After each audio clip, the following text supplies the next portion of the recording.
Miles, it's a pleasure to have an opportunity to talk. You've produced some really inspirational material over the last few weeks, particularly when there was that announcement about the so-called Bitcoin and the direction of travel of the Labour government in terms of digital ID. Um, Now, your background is primarily in economics, but obviously the digital ID thing incensed you as it incensed me and many, many others, because I think we've all been aware that digital ID is a work in progress. It's not a grand announcement as such. Um, and you produced a video when that whole thing kicked off. Tell us a little bit more about the background to that video and what was it that got you incensed about the whole digital ID uh, 2.0, if you like. That's right. So, of course, digital ID is really the gateway. It's the key to unlocking this new digitization world where everything is interoperable. And because they're building a system that is interoperable, they need digital ID to have that capacity to be interoperable across both the public sector and the private sector. So when it came to that announcement and the notion that it was really something that you could almost choose to opt in for or choose not to opt in for, that you could literally opt out. I just knew that there was something wrong with that. It was never really going to be a matter of choice, and I think the way in which they tend to operate as well is via stealth. But as we were saying off air, I think one of the key principles of vaccine passports, well, I think it was threefold, was the fact that it helped build out the infrastructure, it helped actually test capabilities. It also, for those who were prepared to actually comply, it's tested and programmed their behavioral compliance as well to ensure that they'd go along with it. But for those that were more skeptical of what was taking place, I think it was also about priming them for something that you could choose to actually download or not download, and therefore opt in or opt out of. And so then when I just started digging into that, I was just like, well, actually, all they need is a single unique identifier, really, a principal, a key number to actually identify everyone across all of the different public sector silos, whether it's HM Passport, whether it's the NHS, and so on, as well as the private sector. They literally need just one key identifier. And then that routed me back to, of course, the one login system. And by then, of course, many people have already signed up to that. They do have the capacity to actually delete that and delete their account there. So that's something that they can do right now, but that doesn't delete the fact that they have once verified their ID via Yeah, government because documentation and biometrics. the like I've had experience of it recently as well in that, I'm a company director of a company that doesn't really operate any longer, but still I'm a named company director. So I've had to go through the process of proving my identity. Now, what I decided not to do is to download the app, and I'm going to verify at the post office, which is an option. But of course, you're right. It still means that you have kind of opted in. You do have to, create a one login account in order to go through that process. Um, but so therefore, they know who you are, and once they decide on what that identifier number or QR code or whatever is, that's it. That's you indelibly stamped essentially in the system, isn't it? Yes, it is, and I think what will then happen is, of course, that we'll see this rollout of the gov.uk wallet, and the wallet system can then be used to verify your identity across all of the public and private sector engagement that you have when it comes to the larger corporations in the private sector.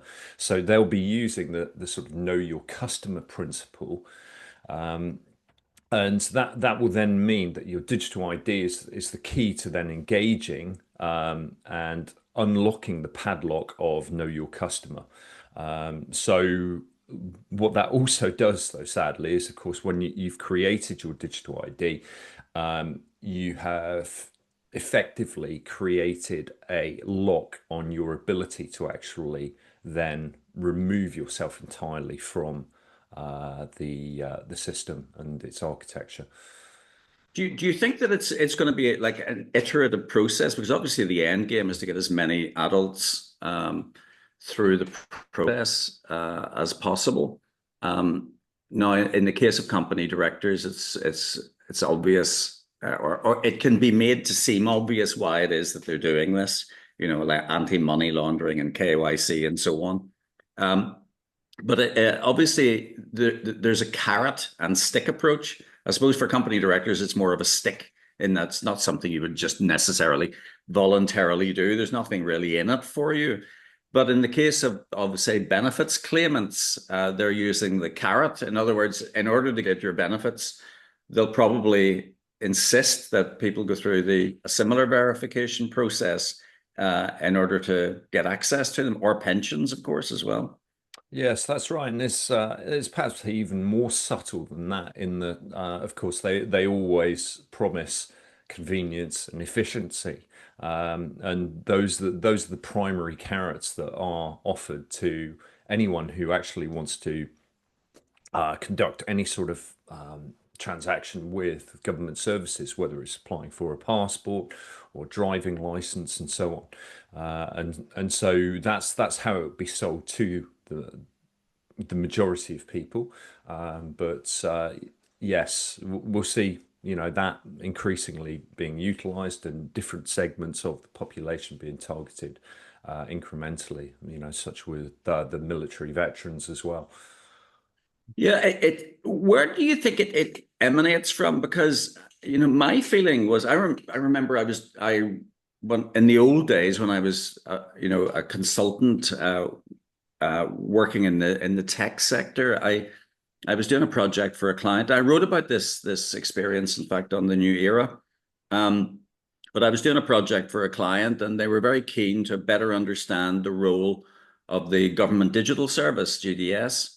And I, as part of the project, interviewed Martha Lane Fox, who was, the progenitor, one of the progenitors of GDS, and she, in that interview, wittered on a lot about the concept of digital by default, and also indicated that by excluding people from the process of digital government, particularly people who were not connected and so on, you did them some type of disservice, and that this concept of digital by default meant that people would get much better services, much more convenience, as you mentioned, and so on. But was that part of a longer winded initiative that has this move and this iterative process towards full blown digital ID and joined up data silos within government? Has that been quite a long winded process that most people wouldn't have been aware of? Oh, without question. Yes, without question. And what you were just saying there, Jeffrey, really reminds me of the principle of financial inclusion that is often touted by organizations such as the World Bank or the United Nations. And financial inclusion, of course, also requires the same sort of digital ID capacity to be rolled out to those who presently have no form of government ID across the world. And it was 1 billion or so just a few years ago. It's yeah, I think it's about 850 million, maybe off the top of my head now. So they are making headway there. But the point is about financial inclusion is and the bigger picture here and making everything digital. As I said, that digital ID is that gateway towards this whole digitized infrastructure, which at the financial level is absolutely vital to the perpetuation of the debt-based economic system that we're in. So why is that so necessary? Well, because debts are so extraordinarily high. They need a form of behavioral control. They need to actually ensure that they've got a means of revenue extraction and that they can enforce that at source. And so ultimately, what digital ID means when it comes to applying programmability and programmable currencies there is that one, on the digital ID front, that you're potentially foregoing bodily autonomy, and two, with the programmability within money that they want to embed, then you're potentially foregoing the ability to transact because there can be deniability applied to the code. I've interviewed Aaron Day a few times on the site, and he and people like Whitney Webb have been talking a lot over the years about the dollarization project, for example, which is essentially the attempt to create a tokenized dollar, but also tokenized assets as well that are denominated in dollars, and the emergence of stable coins. But even Bitcoin itself, when we had the Silk Road scenario where people were buying Kalashnikovs and so on in the dark web by exchanging Bitcoin, it was clear that even then the intelligence services had oversight of all of the transactions, because they were able to, essentially steal all of the Bitcoin that was on that network. So it was clear that there was an oversight responsibility by the CIA in terms of Bitcoin, which of course raises the question whether Bitcoin was created as a kind of exemplar of how you could make money quick, particularly as it became a store of value, but because they knew that they could essentially either destroy the network by devaluing it. In other words, you introduce the idea of doubt and uncertainty, which is what's happening at the minute because the price is plummeting. But and also by having oversight, of course, they could identify rogue players. But that whole idea of the loss of control and the programmability is now filtering into these sort of digital dollars and other tokenized assets, in that they can program and control and withdraw ownership on a whim. What's your thoughts? Well, I think when it comes to crypto, and if we look at the actual stablecoin infrastructure that is actually being built and has already been built by unregulated stablecoin companies, because it's important to differentiate the two. So, for instance, the largest is Tether, and that's an unregulated offshore company, but it does back its dollar stablecoins that it actually issues via US short-term treasury bills, which is ultimately government debt, alongside gold and Bitcoin.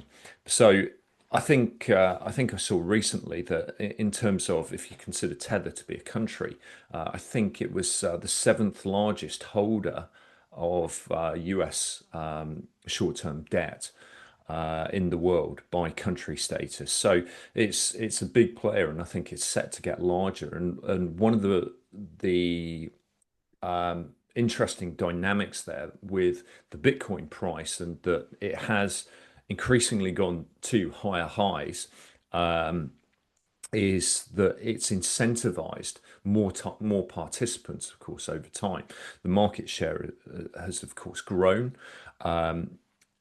And what that also does is acts as an indirect means of driving up demand for US short-term debt as well. Yeah. And the volatility there also helps with that principle.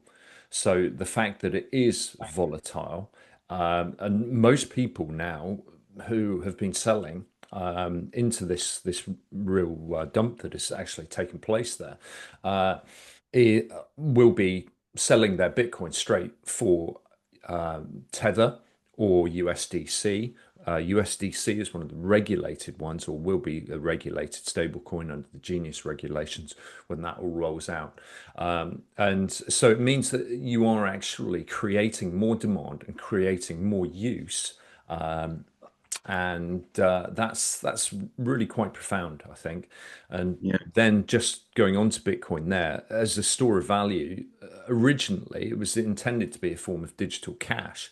And so if you read the actual white paper there, it was meant to be this peer-to-peer means of actually transacting with one another.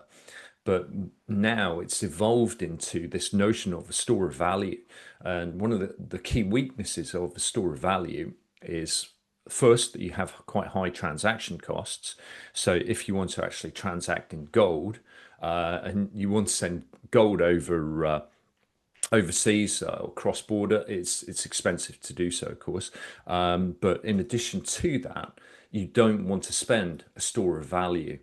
So I think originally, if you read the white paper, it was more akin to silver as something which was Mm. more accessible and more had more use out ultimately as a medium of exchange. But now it is that store of value, and you don't really want to spend a store of value. But it's difficult to argue with that when you see the price dive from 125,000 to around what 88,000 or so where it is now. Yeah, yeah, I know it's been a roller coaster recently. Just on the whole idea of dollar stable coins, obviously the UK isn't really analogous to the United States in this respect. For one thing, the pound sterling is not the global reserve currency, or the Americans like to give the idea that, of course, it's a reserve currency, but certainly the strength of sterling is not up there with. I mean, in terms of its exchangeability, it's not up there with the dollar. But the UK too has been piloting tokenization projects in terms of interbank connectivity, if you like. Could you outline that, and compare what the UK with the US in terms of this whole idea of digitization and tokenization of the fiat currency? Yeah, certainly. So the UK seems to be evolving towards what's ultimately a multi-money system. And so what that means is that they're, yes, experimenting with tokenized deposits. And interestingly, the pilot for the tokenized deposits began on the same day when Keir Starmer made his brick card announcement. And that's quite an interesting Astonishing. dynamic I wasn't aware of that. that's actually taken place there. So on the very same day that pilot was announced, Keir Starmer came out with his digital ID brick card announcement. So yeah, I find that very, very curious. Anyway, the principle of tokenized deposits is ultimately moving towards what is a single unified ledger system. And this underwrites and makes feasible the whole tokenization plan ultimately. And the single unified ledger is where everything, all assets are recorded on one ledger, which is overseen by the government and central banks. Now, this utilizes distributed ledger technology. And so, distributed ledger technology you can think of as each individual ledger is an individual website. And the internet then links all of those different websites up together, so that you can oversee one from the other to the other, and so on. You can easily surf the web, as they call it. And so with distributed ledger technology, you can effectively have everything on one ledger. So you don't have these separate bank ledgers to the degree that you have now. So if you send money from Lloyd's to HSBC, and different accounts there, it might take a couple of days to actually process. But using a single unified ledger and this distributed ledger technology, it means that transactions happen immediately. So there's instant settlement. So it's again selling that notion of convenience and efficiency.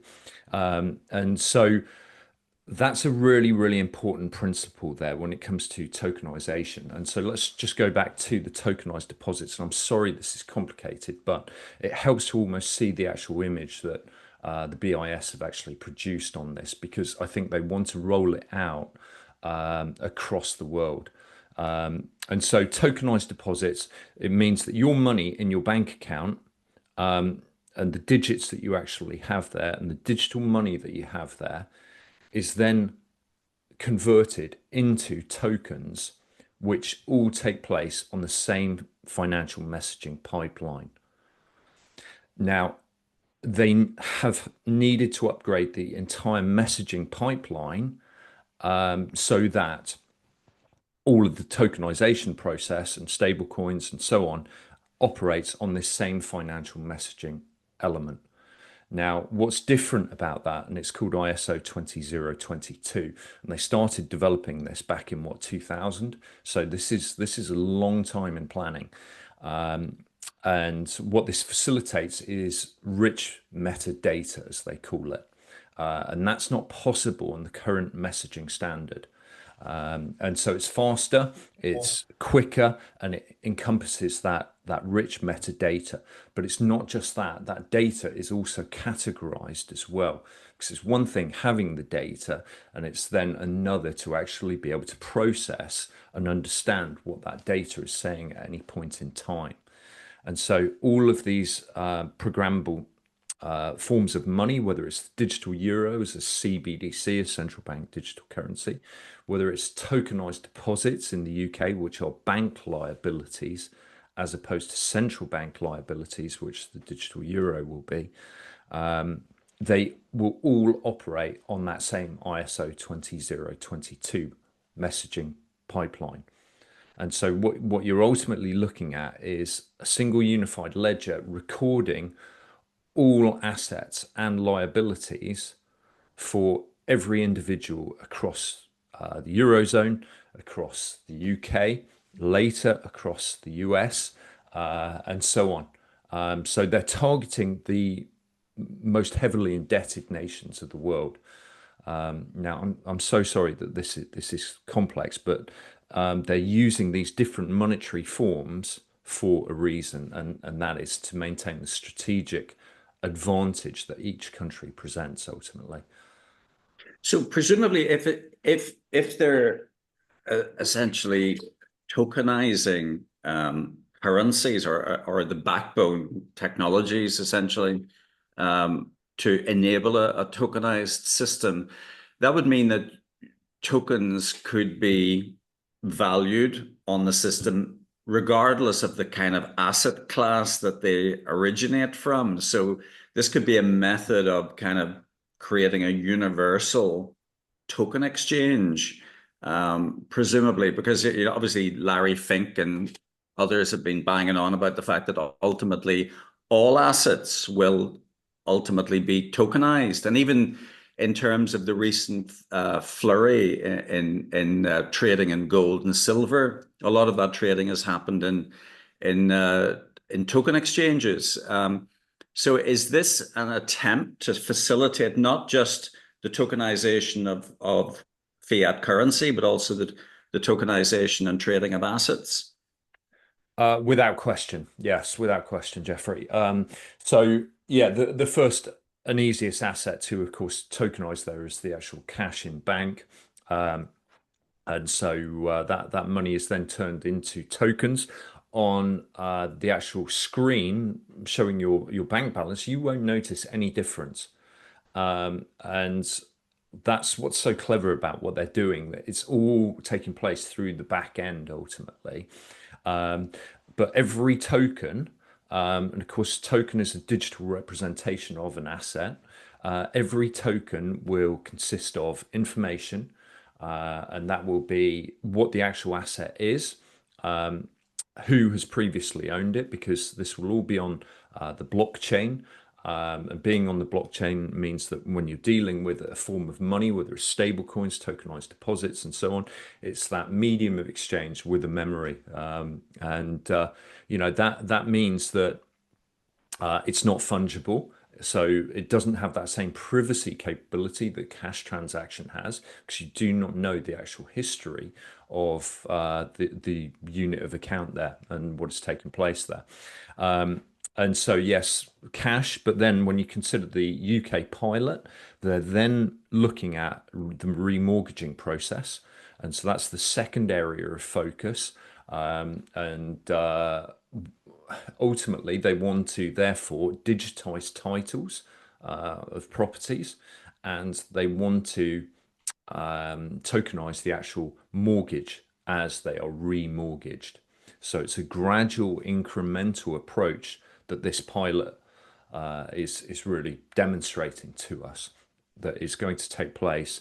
And then the third area is wholesale bond settlement.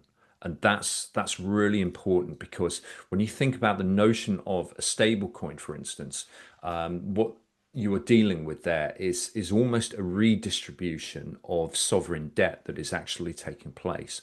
And so if you hold a stable coin, it means that someone else doesn't have to hold that same government debt, because you become proxy holder of government debt. And central banks over the last couple of years have been conducting what's known as quantitative tightening, which is ultimately where they're selling their sovereign debt assets. And so conveniently now we're seeing this big rise and drive towards increased stable coins and tokenization. And it means that something like tokenized deposits can then easily be encoded to be backed one for one by government debt. So Wow. what we're really looking at, in my eyes, this whole system is doing a couple of key things, and that is, one, it's offloading sovereign debt risk, or rather, it's redistributing sovereign debt risk. And that's quite profound, because that tells us almost that we're almost reaching a kind of critical level of absorption of government debt, and they need to find more demand for government debt, and they're using the private sector, whether it's households or whether it's businesses, and their deposits to actually hold more government debt. And in addition to that, it also shows us that the digitization of and tokenization of the financial world is parasitical of the physical world. And what makes gold and silver acceptable to governments now is the fact that they can tokenize it. Yeah, yeah. Very, very scary stuff. Really, really is. The you mentioned earlier Tether, because Tether is a very neat exemplar for what they're doing, isn't it? Because particularly and it's an attempt to, as you described it, extend the debt base to decentralize debt more and to get it out there as easily as possible. But Tether is a brilliant exemplar of that, because, as you say, they hold dollar denominated treasury bills to supposedly secure the tokens that they're issuing. But those issued tokens are increasingly going into international markets. Argentina, for example, Milei made a big play on the fact that he was a new libertarian leader and wanted to downsize government. But of course, what has happened is that he's essentially killed the Argentinian peso, and now people are essentially trading using dollars and using dollar stablecoins, tether coins.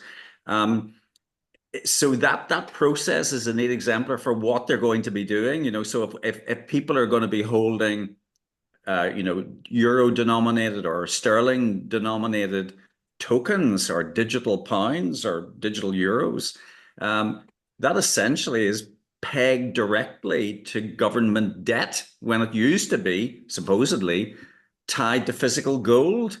But of course, debt has been ballooning and mushrooming all over the place. So is there ultimately a kind of Armageddon scenario emerging from this? Is it that people will not comply and therefore they won't be able to make it happen, and therefore we'll see this system imploding in on itself?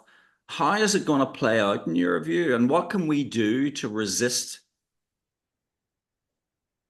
I think ultimately what we're looking at in the more immediate term, say 5 years or so, is that we're all going to be moving towards this unified single ledger system. Now, this unified single ledger system can then be overseen by every central bank and every government. And for the G7, say, it means that the BIS in Basel, who are expanding enormously, potentially have just seven ledgers to actually examine and look over. And ultimately, I think what we're moving towards is a centralization of currencies that is going to take place almost block by block. It's almost like districts within the the concept of the Hunger Games to a degree, and of course we're seeing this BRICS element, and they are gradually de-dollarizing. But I think at the same time, what you're going to see is you're going to see these digital dollars effectively be far more accessible at the global retail level because they just depend upon having a digital ID, then signing up to some sort of bank and going through Know Your Customer, and then actually depositing money in a stable coin account. And what that means is that these digital dollars can then reach parts of the world that no US Army has ventured into previously before. And so it's another form of financial colonialism, really, that's Yeah. taking place with the US dollar.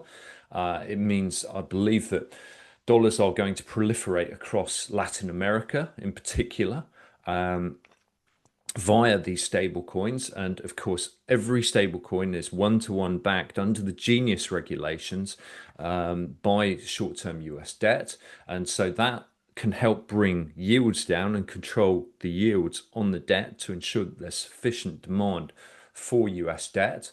It means that the US financing of their debt is more towards the actual front end, and that means the actual interest costs are lower rather than, say, issuing debt over a 10-year period. They're issuing it over a 3 month or a 1 month period, perhaps. And so there's a benefit there for the government in addition to that.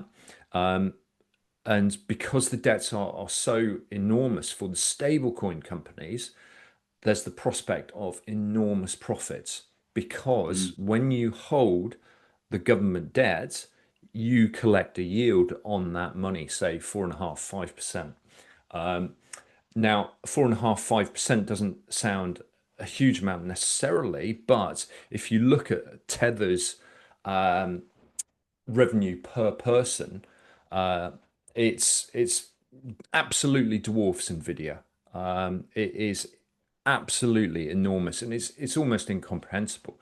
Now, I'm not suggesting that the regulated stablecoin issuers will make the same amounts of profit, because I think it's profit per employee rather than revenue, as Tether, but it will be enormously substantial because these systems, they've got high startup costs. They're expensive to actually get running, but once you've got them running, they're really just about algorithms.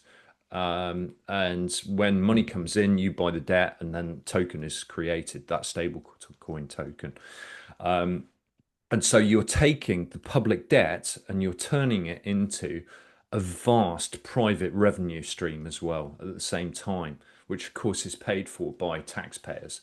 But the the sheer cleverness and deviousness of the single unified ledger system and digital ID is that it means that when every asset is actually tokenized, there is effectively no escape route from that ledger system. Now, I recently did a video just looking at why increasingly UBI will be absolutely integral towards the actual survival of the system.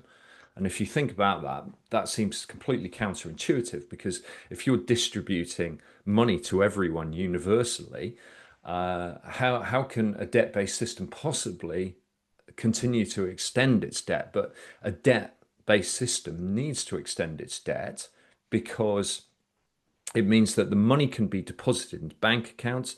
It can be coded to automatically buy the debt that then is issued. People receive that deposit, they spend it, and whatever money they spend, well, 20% VAT is taken on that automatically.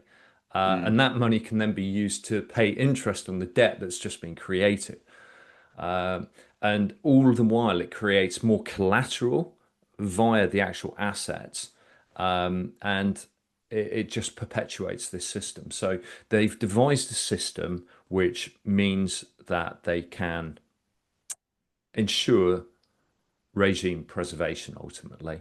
And of course, they're going to tokenize other assets, whether it's, say, national parks. National parks are very straightforward to tokenize, really, because they've got clear boundaries. You can then actually impose additional charges. So that could be based on car charges, it could be individual charges, and of course, with the tracking devices within cars, can mean automatic transactions actually take place.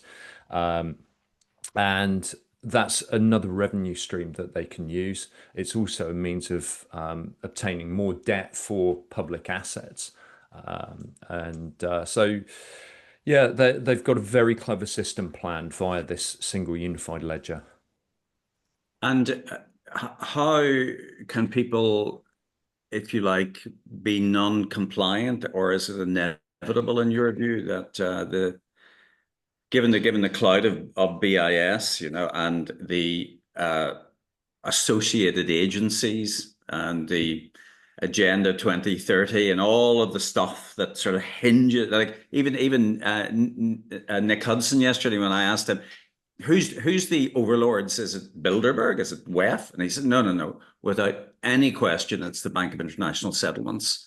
They are the drivers for this. They have driven every aspect of this. They've driven, to an extent, all of the digital ID concepts. And that, of course, was the progenitor of that was COVID. And as you mentioned earlier, the whole digital ID infrastructure around COVID, it seems that all of these things are interlocked by money and the drive towards this unified ledger. So the question is, as sovereign individuals, what on earth can we do?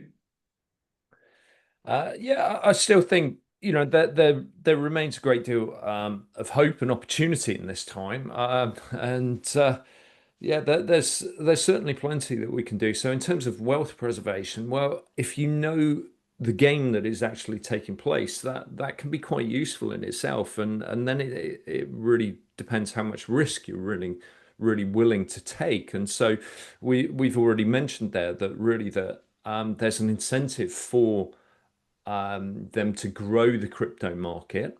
And that may seem mad to say this, when we've seen such a large fall in Bitcoin there, but they're incentivized to grow that market.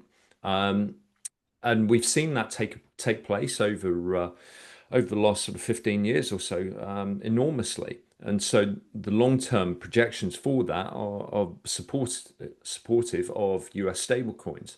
But we also know there's going to be a huge amount of volatility within that.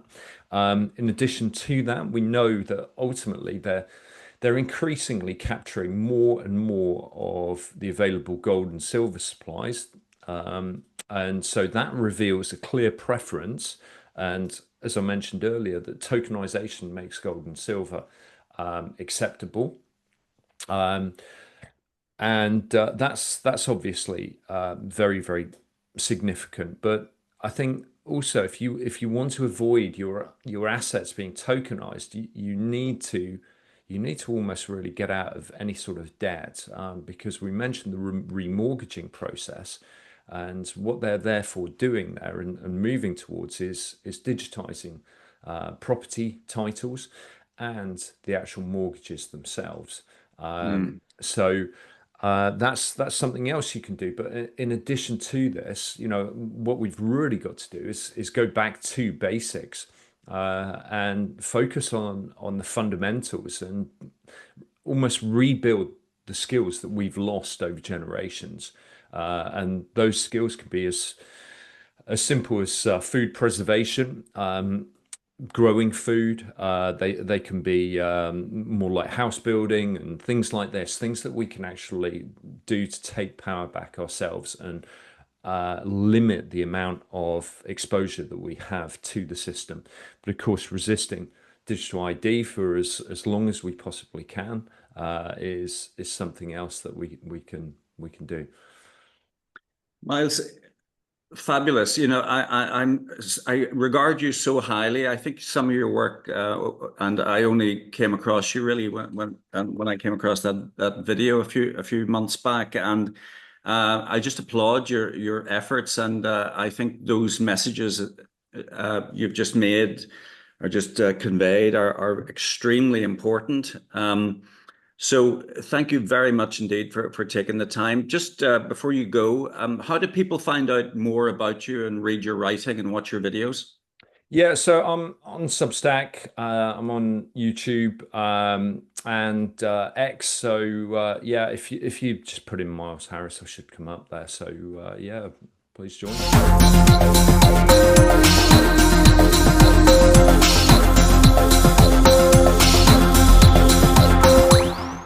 From southern India to the glittering yet gritty heart of Silicon Valley, South of Market plunges into the exhilarating but absurd world of tech giants, cryptocurrency, and the quest for power. Follow Rahul, a brilliant Indian coder who finds himself an unwitting player in a high-stakes game of global influence, and Anna, a sharp British public relations professional navigating the murky waters of alternative media and political manipulation. This gripping novel pulls back the curtain on the tech industry's hidden agendas, exposing the dark underbelly of innovation, wealth, and the seductive allure of control. What happens when code dictates culture and energy becomes the ultimate currency? Discover a world where ambition knows no bounds, loyalties are tested, and the fight for freedom unfolds in unexpected ways.